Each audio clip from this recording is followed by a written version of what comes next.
On November 14th, a young woman texted her mother goodnight at 11:47 p.m. She said, "Love you. See you tomorrow." By 6 a.m., her bed was empty. Her car was in the driveway. Her shoes were still by the door. Police came, looked around, and left. They said she chose to disappear. Sarah Laine was 28 years old. She worked at a graphic design firm in the city, a mid-rise building on Caldwell Street with glass walls and a coffee machine that never worked properly. She wasn't famous. She wasn't controversial. She wasn't the kind of person you'd expect a story like this to be about. That's exactly why this story needs to be told.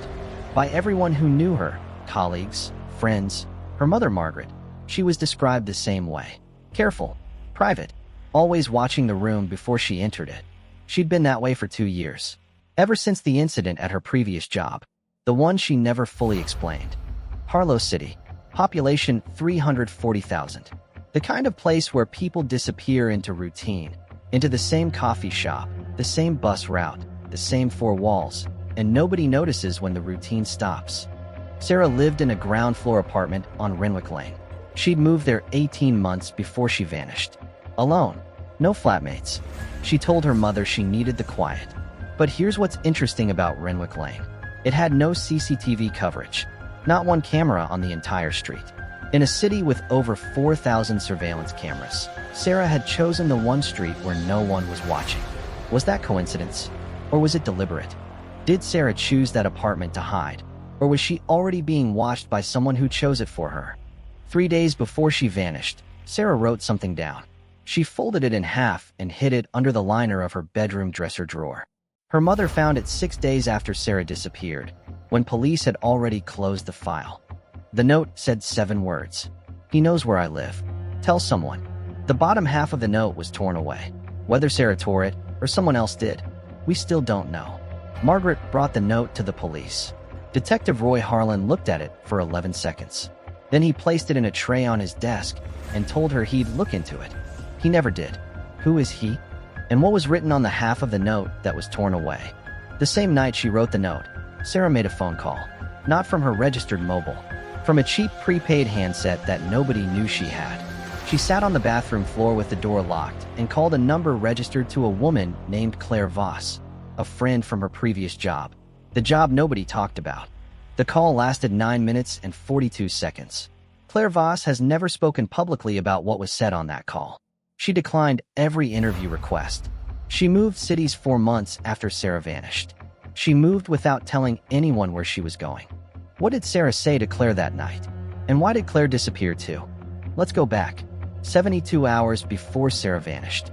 Monday, November 11th, 8:52 a.m. CCTV from Caldwell Street shows Sarah entering the office building. She's carrying an umbrella she never used. It rained all day, but colleagues say she stayed at her desk and didn't go out for lunch. At 2:17 p.m., she sends an email to her manager saying she needs to leave early. The reason she gives is a doctor's appointment. No appointment was ever found in her records. She leaves the building at 2:31 p.m. and walks south on Caldwell Street. The CCTV coverage ends at the junction with Morrison Road. After that, nothing. She reappears on her home street at 4:45 p.m. That's 2 hours and 14 minutes unaccounted for. In a city saturated with cameras. Where did Sarah go for 2 hours and 14 minutes? And what happened there that made her write that note the same night? When investigators, not the police, but an independent researcher working with Margaret, reviewed every available CCTV frame from Sarah's known routes, they found something. A man, tall, broad, dark coat, put up despite no rain at that hour. He appears at the bus stop opposite Sarah's office at 8:49 a.m., 3 minutes before she arrives. He doesn't board any bus.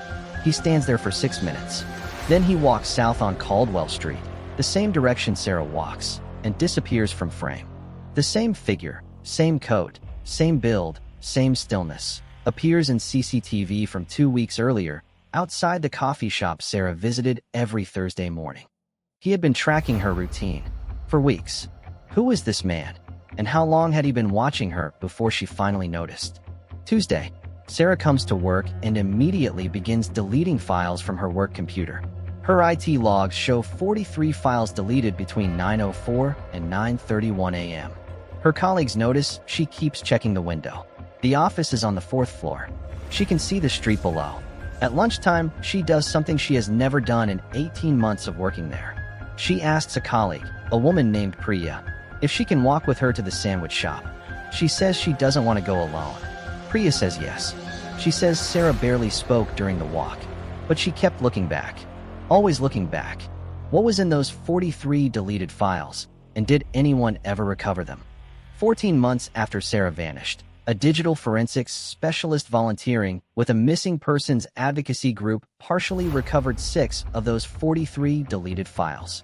They were photographs, screenshots, and a document, 17 pages long, that Sarah had been building for at least 3 months before she disappeared.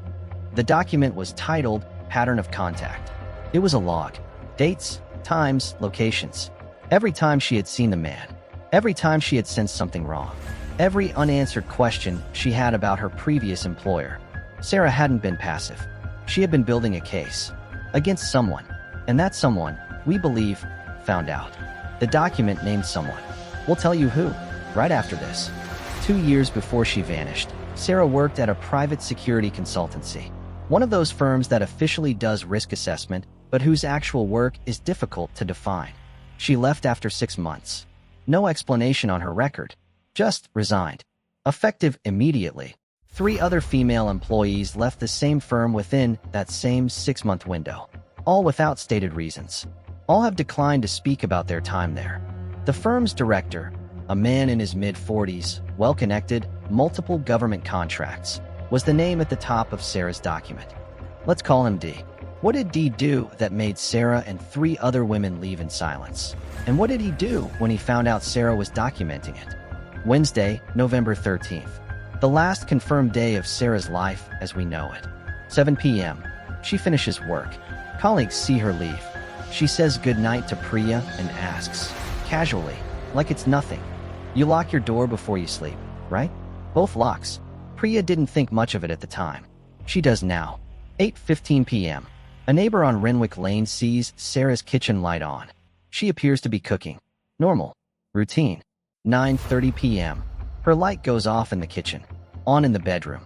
10:45 p.m. A car idles on Renwick Lane for approximately 8 minutes, then drives away. The neighbor notes it because it happens twice. Same car. Same spot. Same silence. That car. Whose was it? And was someone inside waiting for Sarah's lights to go out? At 11:47 p.m., Sarah texts her mother, "Love you. See you tomorrow." Margaret has read that message every day since. She says what haunts her isn't the words. It's what came after the words. Sarah sent a second text. Not to Margaret. To the prepaid number she'd been using to contact Claire. The message said, "He's outside. Don't call me back. Tell them everything if I stop answering." Claire received that message. She read it, and she did not call the police. Why not? That question has never been answered. Sarah knew he was outside. She was awake. She was watching. So, how did she vanish without a single sound? When Margaret arrived at 7:30 a.m. and used her spare key, every lock in the apartment was secured from the inside. The front door deadbolt. The back door chain. Both bedroom windows latched.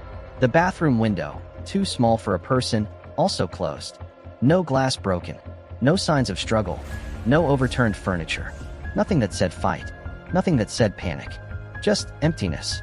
A perfectly preserved apartment with one person missing from inside it. Police used this as evidence that Sarah left voluntarily. She locked her own door from the inside, then left. There is one problem with that theory. The deadbolt on Sarah's front door required a key to lock from the outside. Her keys were found on the kitchen counter. If her keys were inside, how was the deadbolt locked from the outside? And who had a second key? Sarah's apartment was managed by a property company called Verano Holdings. Standard rental. Standard contract. Verano Holdings, when you follow the company registration documents, traces back through 2 shell companies to a holding group that lists Dee's wife as a director. Dee's wife. The wife of the man Sarah had been documenting. This means Dee, or people connected to Dee, controlled access to Sarah's building. They had master keys. They knew the layout. They knew the building had no CCTV. Sarah thought she'd found a quiet apartment to hide in. She had walked straight into a property they controlled.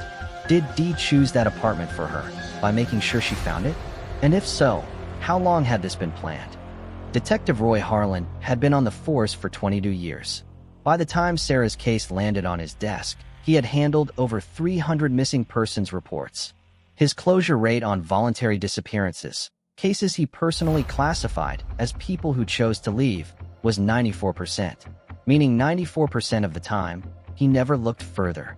Sarah's case was on his desk for 4 days. In those 4 days, Harlan made 7 phone calls. None of them to Dee's company. None of them to Verano Holdings. None of them to Claire Voss. He spoke to Margaret once, for 12 minutes. He spoke to Sarah's manager at the design firm, and he ran a basic database check that came back clean. On day 4, he stamped the file closed. Voluntary missing person. No further investigation required. 12 minutes. That was all Sarah's life was worth to the system. Was Harlan simply incompetent? Or is there a reason he never pulled at any of the threads that would have led directly to Dee? Independent researchers later discovered something that should have taken a police analyst approximately 40 minutes to find. Detective Roy Harlan's brother-in-law sits on the board of one of the shell companies connected to Verano Holdings. A direct financial link between the detective assigned to Sarah's case and the property network connected to Dee. When this was brought to the attention of the police department, internally, by a junior officer who found the connection, the complaint was reviewed and dismissed. Harlan retired 8 months later on full pension. He has never spoken about Sarah's case publicly. He still lives in Harlow City, 2 miles from Renwick Lane. If the investigation was compromised from day one, who else inside the system knew what was happening to Sarah? While the police filed and forgot, Margaret Lane spent 11 months building what a detective should have built in a week. She learned to read company registration documents. She contacted women who had worked at Dee's firm through anonymous online forums. She hired a data recovery specialist, a retired IT professional who worked pro bono, to recover Sarah's deleted files. She contacted journalists. 6 of them. 5 didn't respond. 1 met her for coffee, listened for 2 hours, and then said the story was too legally complex to publish without a police investigation backing it. Without police involvement, the journalist told her, "It's just a grieving mother with a theory." Margaret looked at him across the table and said, "No, it's a grieving mother with evidence. There's a difference." Margaret had evidence. The question was, would anyone with the power to act on it ever listen? Dee is in his mid-40s. Government contracts, security clearances, a public profile of respectability. In Sarah's recovered document, she describes a pattern of behavior at the firm that began as professional pressure and escalated over 6 months into something she describes only as targeted and systematic. She documents 11 specific incidents. She names dates, times, and 2 witnesses, both of whom have since moved away and declined to speak. After Sarah left the firm, her document shows he made contact 3 times. Once by email, professional in tone, once through a mutual contact, and once, she writes, he was waiting outside her new apartment on her 2nd day there. He knew where she lived immediately, before she had told anyone the address except her mother. Dee has never been questioned by police in connection with Sarah's disappearance. Not once. Not for a single minute. Claire Voss is the missing piece that nobody can find. She received Sarah's final message. She read it, and her phone records show that 8 minutes after receiving it, she made a call. Not to police. Not to Margaret. To a number registered to a corporate mobile account connected to Dee's firm. Why would Claire, someone Sarah trusted enough to call from a secret phone, alert the very person Sarah was hiding from? 3 possibilities. 1. Claire was never Sarah's ally. She was always Dee's informant inside Sarah's life. 2. Claire was coerced, threatened into cooperation. 3. We have misread the evidence, and Claire called that number for a reason we don't yet understand. Claire Voss has not been seen publicly since she moved cities. Her current location is unknown. Is Claire hiding because she betrayed Sarah? Or because she knows what happened and she's terrified of what comes next if she speaks? There is a 3rd person who has never been fully examined. The neighbor across from Sarah's apartment, a man who has lived on Renwick Lane for 9 years. He was the one who reported the idling car. He gave a statement to police. He described the car in detail. Make, approximate model, color. Police logged the statement and did not follow up. But here's the thing about his statement. He described the car idling at 10:45 p.m. He knew the exact time. He told police he had been watching from his window. What was he watching for at 10:45 p.m. on a Wednesday? Why was he at his window at that hour, before anything unusual had happened? Either he is an innocent insomniac who happened to see something important, or he was watching because he already knew something was coming. 3 suspects. 3 threads that the police never pulled. 1 woman who is still missing. The 6 recovered files from Sarah's work computer gave Margaret and the independent researchers a partial picture. But partial is not complete. The photograph Sarah had saved showed Dee's car outside her previous workplace at unusual hours. Showed what appeared to be the same car on Renwick Lane. 1 photograph, partially corrupted, showed something in the background that analysts have not been able to fully reconstruct. The document, Pattern of Contact, ends mid-sentence on page 17. The sentence begins, "The most important thing I haven't told anyone is..." And then, nothing. The file ends. We don't know if she stopped writing because she was interrupted, or because she decided not to write it down. What was the most important thing Sarah hadn't told anyone? And is it the reason she's gone? The prepaid phone Sarah used was never found in her apartment. Police didn't know it existed. They only had her registered mobile, which showed nothing unusual. Margaret knew about the prepaid phone because Sarah had mentioned it once, casually, 3 weeks before she vanished. "I have a second phone now, Mom, just in case." Margaret told police this during their 12-minute conversation. Harlan wrote it down. It was in his notes. He never acted on it. 14 months later, the independent researcher tracking Sarah's case located the network provider for the prepaid SIM. The account showed 61 calls and messages over 3 months, all to 4 numbers. Claire Voss, an unknown number that has never been identified. Margaret, and 1 call, a single 2-minute call, to an investigative journalist at a national newspaper. The journalist received the call. She remembers it, and she says Sarah told her something that made her immediately call her editor. What did Sarah tell that journalist? And why hasn't that journalist published what she knows? The journalist's name is Nadia Osei. She worked at a national outlet. She received Sarah's call 17 days before Sarah vanished. Nadia says Sarah described the firm, described the document she was building. She says Sarah used the words, "This goes higher than him. There are people protecting him who you would recognize." Nadia called her editor. The editor said they needed legal to review before proceeding. Legal reviewed. And legal, according to Nadia, said they needed a named police source to run the story. Nadia pushed. The editor held. And then Sarah vanished, and the story became legally impossible to run without a parallel police investigation. Nadia left that outlet 6 months later. She now works independently. She has never stopped working on Sarah's case. She says she is close. She has said this for 2 years.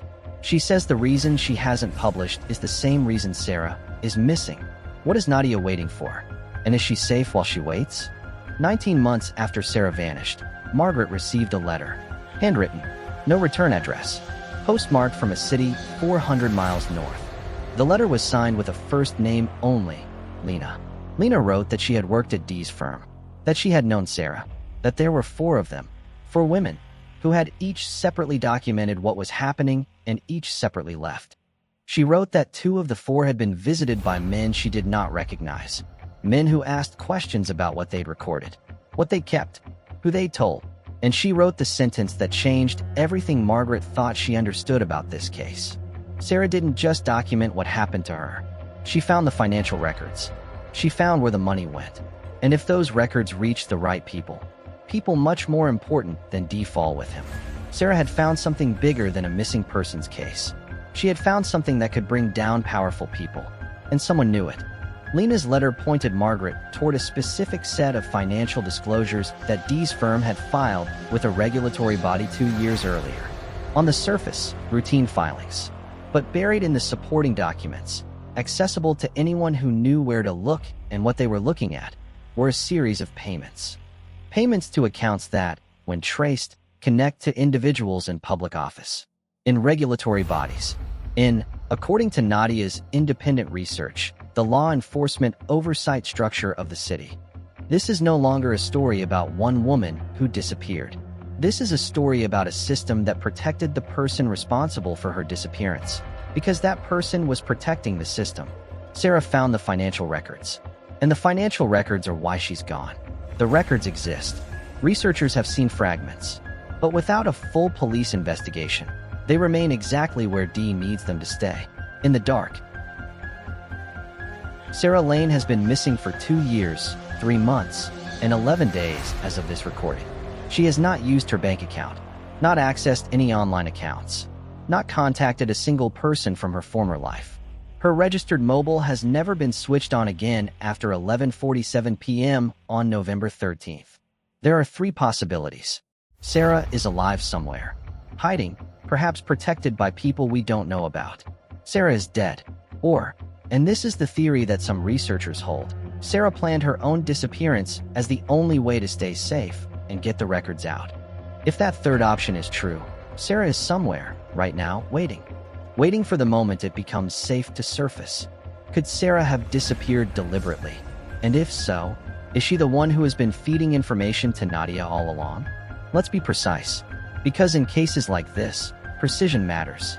What we know for certain, Sarah Laine was being monitored by someone before she disappeared. She knew it. She documented it. She tried to report it through a journalist. She warned people she trusted. And she disappeared in circumstances that are physically inconsistent with a voluntary departure. What we know for certain, the detective assigned to her case had a financial connection, through family, to the property network linked to the man Sarah was documenting. What we know for certain, Claire Voss called a number connected to Dee's firm 8 minutes after receiving Sarah's final warning message. And Claire Voss has not been seen since she moved cities. What we know for certain, the financial records Sarah found, if they exist and are what Lena's letter suggests, would implicate people in positions of significant power. What we do not know, where Sarah is, whether she is alive, and whether anyone with the authority to act will ever choose to. Margaret Laine turns 59 this year. She still lives in the same house where Sarah grew up. She has not redecorated Sarah's room. Every morning, she checks the 4 online forums where people post sightings of missing persons.